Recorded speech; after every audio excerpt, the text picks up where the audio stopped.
ये वीडियो आप लोगों के लिए वेरी इंपॉर्टेंट है। अगर आप लोग 2026 में बोर्ड एग्जाम देंगे तो इस वीडियो को आप लोगों को पूरा वॉच करना है, क्योंकि भाई ये वीडियो क्लास 10th हिंदी के लिए 2026 के लिए वेरी इंपॉर्टेंट है।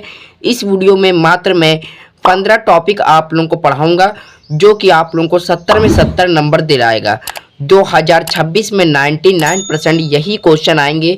जो मैं टॉपिक और क्वेश्चन में आप लोगों को साथ में बताऊंगा वही तैयार करना है, और आप लोगों को टॉपर बनने से कोई भी नहीं रोक सकता है। सिर्फ और सिर्फ आप लोगों को हमारे चैनल से तैयारी करनी है, और चैनल को सब्सक्राइब कर लीजिएगा, वीडियो को लाइक कर दीजिएगा। इस वीडियो को अपने सारे दोस्तों को जल्दी से जल्दी शेयर कर दिए, ज़्यादा से ज़्यादा शेयर करिए।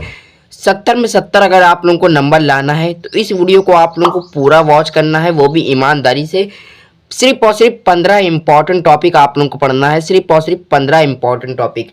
ठीक, हम लोग यहाँ पर क्वेश्चन पेपर के साथ देखेंगे कि कौन सा सेक्शन में कौन सा क्वेश्चन आता है, और वही आप लोगों को तैयार करना है, वही आप लोगों का 15 टॉपिक क्लियर हो जाएगा। ठीक, हम लोग चलते हैं जल्दी से 15 टॉपिक देखते हैं कौन सा आप लोगों को तैयार करना है 2026 क्लास 10th हिंदी के लिए। ठीक, देखिए जैसे कि 2025 का हिंदी का पेपर है, इसमें आप लोगों को सबसे पहले क्या होता है भाई, समय आप लोगों को 3 घंटे 15 मिनट का समय मिलता है। अपूर्णांक आप लोगों का 70 का होता है। सबसे इम्पोर्टेंट बात है, देखिए शुरुआत के जो 15 मिनट होते हैं बच्चे लोगों को भाई प्रश्न पत्र पढ़ने के लिए निर्धारित होते हैं। ठीक, जो 15 मिनट होते हैं क्वेश्चन पेपर, वो आप 15 मिनट आप लोगों को मिलते हैं, वो क्वेश्चन पेपर पढ़ने को मिलते हैं, पढ़ने के लिए मिलते हैं। इसमें आप लोग देख लीजिएगा जैसे कौन सा सेक्शन आप लोगों को कठिन लग रहा है, कौन सा आसान लग रहा है, तो उसमें आप लोग चूज कर लीजिएगा। ठीक, और आप लोगों को सारे के सारे क्वेश्चन करना अनिवार्य है। ठीक, कोई भी क्वेश्चन आप लोगों को नहीं छोड़ना है, सारे के सारे क्वेश्चन आप लोगों को करने हैं। और हिंदी का जो प्रश्न पत्र होता है ये 2 खंडों में होता है, खंड आ और खंड बा। ठीक, खंड आ में आप लोगों को 20 अंक के बहुविकल्पीय क्वेश्चन आएंगे, 20 अंक के बहुविकल्पीय प्रश्न, और खंड बा में आप लोगों को वर्णात्मक क्वेश्चन आएंगे। जो 50 अंक के वर्णात्मक क्वेश्चन होते हैं वो खंड बा से आते हैं। ठीक, इसी तरह आप लोगों को खंड बा में सभी प्रश्नों के उत्तर, भाई खंड बा में सभी के प्रश्नों के उत्तर आप लोगों को एक साथ ही देना है। ठीक, सबसे इंपॉर्टेंट बात देखिए लास्ट वाली है। शुरुआत का जो क्वेश्चन है आप लोग करते जाइए और अंतिम लास्ट तक आप लोग करते जाइए। जो प्रश्न ना आता हो उस पर समय नष्ट ना कीजिएगा, जो क्वेश्चन आप लोगों को नहीं आता है उस पर आप लोग समय नष्ट ना कीजिएगा। फिर इसके बाद हम लोग चलते हैं, सबसे जो इम्पोर्टेंट होता है आप लोगों का टॉपिक नंबर 1, वो होता है बहुविकल्पीय। तो बहुविकल्पीय आप लोग चिंता मत करिए, ये आप लोग की जैसे जैसे पेपर आप लोगों का नज़दीक आएगा उसी तरह बहुविकल्पीय की वीडियो अलग अलग आएगी। ठीक, और वही बहुविकल्पीय फंस जाएंगे आप लोग के। देख सकते हैं आप लोग इस क्वेश्चन पेपर के आप लोग जितने बहुविकल्पीय स्क्रीनशॉट ले सकते हैं, ये भी इम्पोर्टेंट है 2026 के लिए। ठीक, यहाँ देख सकते हैं, यहाँ पर पूरा का पूरा समास पूछा गया, उपसर्ग पूछा गया है, ये देखिए पर्यायवाची पूछा गया है, संस्कृत से क्वेश्चन आए हैं, और ये देखिए अर्थ के आधार पर वाक्य के कितने भेद होते हैं, अर्थ के आधार पर वाक्य के कितने भेद होते हैं। तो ये आप लोगों को मैंने पढ़ाया था पहले, आप लोगों के भाई या दोस्त पढ़े होंगे तो उनसे पूछिएगा। तो यहाँ आप लोगों का आंसर सही हो जाएगा भाई 8। ठीक, ये देखिए कृत्यवाची में प्रधानता होती है कर्ता की, जिनके अलग अलग रूप में वाक्यों में मिलते हैं वे पद कहलाते हैं। ऑप्शन ए आप लोगों का सही हो जाएगा। ये देखिए अवकारी पद। ठीक, आप लोगों का जो टॉपिक नंबर 2 टॉपिक 2 है यहाँ पर आप लोगों का, जो कि है निम्नलिखित गद्यांश पर आधारित दिए गए प्रश्नों के उत्तर। निम्नलिखित गद्यांश पर आधारित दिए गए प्रश्नों के उत्तर। आप लोगों को जो गद्यांश आप लोगों का जो आएगा टोटल, सबसे पहले जो आप लोगों का खंडबा में जो कॉपी में लिखना है वो आप लोगों का सबसे बड़ा नंबर का आएगा 6 नंबर का। 6 नंबर का आप लोगों का गद्यांश आएगा।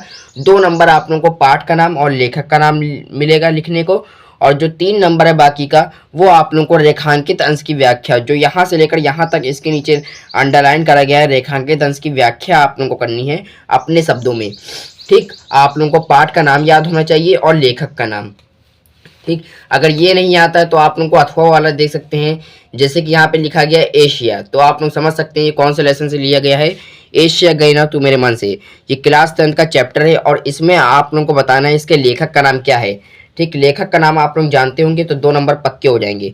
देखिए पाठ का नाम मैंने बता दिया है, एशिया गई ना तो मेरे मन से। लेखक का नाम हो जाएगा यहाँ पे डॉक्टर, देखिए रामधारी सिंह दिनकर, डॉक्टर रामधारी सिंह दिनकर। ठीक, 2 नंबर आप लोगों के ये पक्का हो गए।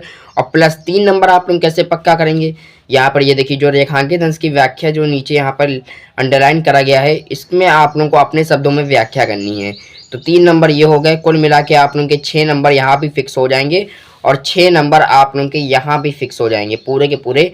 ठीक, दोनों में से कोई आप लोगों को एक करना है। अथवा में क्वेश्चन है, ठीक, अगर आप लोगों को ऊपर वाला क्वेश्चन गद्यांश आप लोगों को आसान लग रहा है तो ऊपर वाला करिएगा, दूसरा वाला आप लोगों को गद्यांश यहाँ पे आसान लग रहा है तो दूसरा वाला करिएगा। ठीक, फिर यहाँ पर देखिए, यहाँ पर पेज टर्न लिखा है, यहाँ पे टर्न ओवर मतलब कि पेज को पलटिए ऐसे। फिर आप लोगों का जो तीसरा टॉपिक है यहाँ पे जो आता है, निम्नलिखित पद्यांश पर आधारित 3 प्रश्नों के उत्तर दीजिए। निम्नलिखित पद्यांश पर आधारित 3 प्रश्नों के उत्तर दीजिए। ये आप लोगों का भाई पद्यांश भी 6 नंबर का आएगा। ठीक, पद्यांश भी 6 नंबर का आएगा। तो पद्यांश में आप लोगों को पहचानने की ट्रिक होगी, जैसे कि यहाँ पे सूर्य लिखा है तो आप लोग समझ सकते हैं सूरदास जी से लिया गया है। पद्यांश में भी आप लोगों को यहाँ पर पाठ का नाम और लेखक का नाम याद होना चाहिए। फिर रेखांकित अंश की व्याख्या है। फिर ये देखिए एक क्वेश्चन यहाँ पर आता है, जैसे कि क्या है, बाल कृष्ण गाय चराने क्यों नहीं जाना चाहते थे। बाल कृष्ण गाय चराने क्यों नहीं जाना चाहते थे, तो आप लोगों को अगर पता होगा तो आप लोग इसका आंसर निकाल लेंगे। ठीक, अगर आप लोगों को यहाँ पर दूसरा वाला अथवा है, इसमें अथवा वाला क्या है, यहाँ पर झांसी की रानी से चैप्टर से लिया गया है, झांसी की रानी से। ठीक, सुमित्रा नंदन पंत ने जी ने लिखा है, अथवा वाला है, इसमें भी आप लोग देख सकते हैं।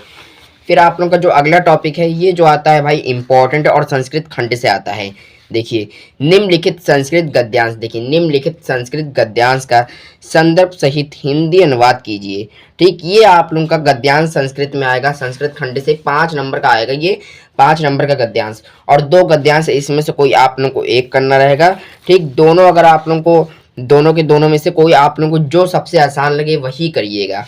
ठीक, फिर इसके बाद आप लोगों को यहाँ पर ये देखिए अगला जो टॉपिक है हमारा, दिए गए संस्कृत पद्यांश का संदर्भ सहित हिंदी अनुवाद कीजिए।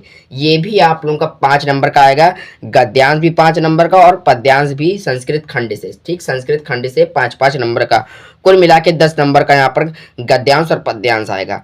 ठीक, 2 गद्यांश आएंगे, दोनों में से कोई आप लोगों को एक करना है। ठीक, दोनों में से कोई आप लोगों को एक करना है, दोनों ना करिएगा। अगर आप लोग दोनों करेंगे तो भी आप लोगों को उतने ही नंबर मिलेंगे, इस मारे एक ही करिए। अथवा में क्वेश्चन आता है। 5वां क्वेश्चन है आप लोगों का, अपने पठित खंड काव्य के आधार पर, देखिए अपने पठित खंड काव्य के आधार पर दिए गए प्रश्नों में से किसी एक प्रश्न का उत्तर दीजिए। ठीक, ये आप लोगों का जिले से क्वेश्चन आता है, खंड काव्य से। ये आप लोगों को अपने टीचर से पूछ लेना है कि आप लोगों के जिले में कौन सा खंड काव्य लगता है। आप लोगों को इसी वीडियो के नीचे आप लोगों को कमेंट करना है कि सर हमारे जिले में जय सुभाष लगता है, हमारे जिले में ज्योति जवाहर लगता है, तो आप लोगों को बताना है। तो उसी के लिए मैं अलग से वीडियो में आप लोगों को बना दूंगा। और 3 नंबर आप लोगों को अगर पक्का करना है तो आप लोगों को जो आप लोगों के जिले में चलता है, यहाँ पर जैसे कि लखनऊ में जय सुभाष चलता है, तो आप लोगों के 3 नंबर पक्के हो जाएंगे। ठीक, अब यहाँ चलते हैं अगला जो आप लोगों का अगला टॉपिक है, जो कि है निम्नलिखित लेखकों में से जो कि भाई सबसे इम्पोर्टेंट रहता है और फिक्स रहता है।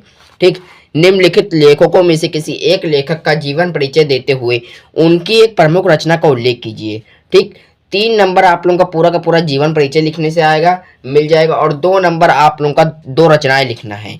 ठीक, तो आप लोगों का कुल मिला के 5 नंबर यहाँ पे लेखकों में फिक्स हो जाएगा। देखिए इनमें से कोई आप लोगों को एक करना है, जैसे कि पहला आप लोग तैयार कर सकते हैं रामधारी सिंह दिनकर, दूसरा है डॉक्टर राजेंद्र प्रसाद, तीसरा आप लोगों को तैयार करना है भगवत शरण उपाध्याय।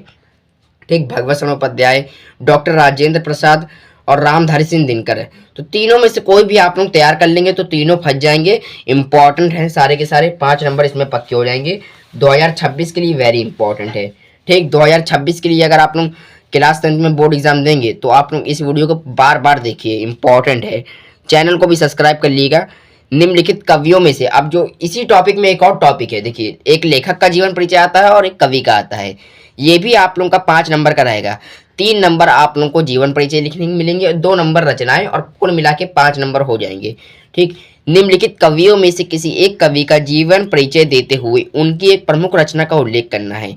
देखिए सबसे पहला जो यहाँ पर कवियों में आया है, पहला है सुभद्रा कुमारी चौहान। सुभद्रा कुमारी चौहान मैथिली, देखिए मैथिली शरण गुप्त, बिहारी लाल, केदारनाथ सिंह। ठीक, सुभद्रा कुमारी चौहान, मैथिली शरण गुप्त, बिहारी लाल और केदारनाथ सिंह। ठीक, इस तरह आप लोग देख सकते हैं। फिर आप लोगों का जो अगला यहाँ पर आता है, इसमें अगला टॉपिक है जो कि है इम्पॉर्टेंट और ये भी फिक्स रहता है। अपनी पाठ्य पुस्तक में से, देखिए अपनी पाठ्य पुस्तक में से कस्टर्ड कोई एक श्लोक लिखिए जो इस प्रश्न पत्र में ना आया हो। 2 नंबर आप लोगों को मिल जाएगा। 2 नंबर अगर आप लोगों को चाहिए है तो आप लोगों को भाई 1-2 श्लोक तैयार कर लेना है। अगर कोई एक क्वेश्चन श्लोक आ गया आप लोगों के पेपर में तो दूसरा लिख दिएगा, अगर वो आ गया तो उधर दूसरा लिख दिएगा। ठीक, 2 श्लोक आप लोगों को तैयार करना है और 2 नंबर पक्के हो जाएंगे। फिर आप लोगों का अगला टॉपिक है यहाँ पर अपने निवास स्थान मोहल्ले की नालियों की समुचित सफाई के लिए नगर जनपद के स्वास्थ्य अधिकारी को आप लोगों को पत्र लिखना है। ठीक, प्रार्थना पत्र लिखना है। 4 नंबर का वेरी वेरी इंपॉर्टेंट और ये 100% 2026 में आएगा। आप लोग देख लीजिएगा 2026 में अगर आप लोग पेपर देंगे क्लास 10 का बोर्ड एग्जाम तो ये टॉपिक आप लोगों को तैयार करना है, इंपॉर्टेंट है प्रार्थना पत्र। फिर आप लोगों को अथवा वाला भी देख लेना है। अपने विद्यालय के प्रधानाचार्य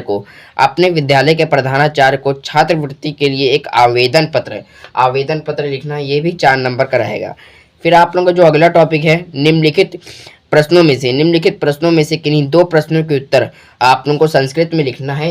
एक क्वेश्चन 1-1 नंबर का है तो 2 क्वेश्चन लिखने हैं, तो कुल मिला के 2 नंबर मिल जाएंगे आप लोगों को।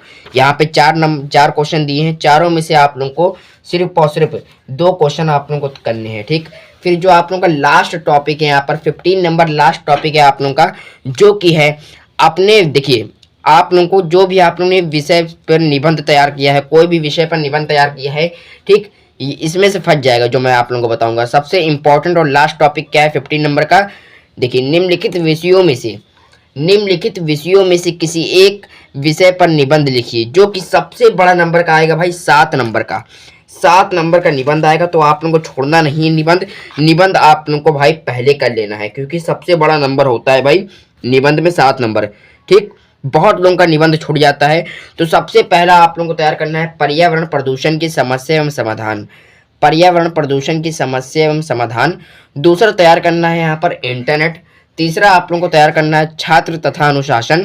तीसरा आप लोगों को चौथा तैयार करना है किसी एक त्यौहार का वर्णन करना है, जैसे कि यहाँ पर दशहरा हो गया, दिवाली हो गई, ईद हो गया, रमज़ान हो गया, महाकुंभ हो गया।